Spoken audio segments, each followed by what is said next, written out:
Ang panalangin ay makakatulong sa atin na makita ang malaking larawan at maaaliw ng pag-ibig ng Diyos kapag ang mga bagay ay hindi nangyayari sa atin.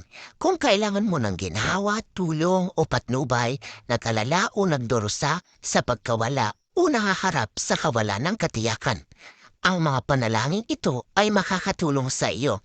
Sana mahanap mo silang nakapagpapatibay.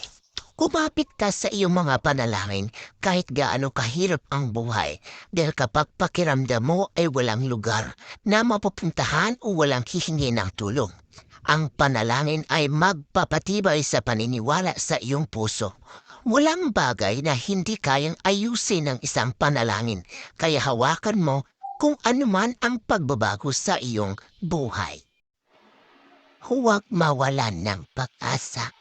Huwag mong isipin na walang magagawa. Kayang baguhin ng Diyos ang anuman at ibalik ang anumang sitwasyon. Ano man ang iyong kinakaharap, ilagay ang iyong pananampalataya at pagtitiwala sa Diyos na kayang ibalik ito. Maniwala sa Diyos.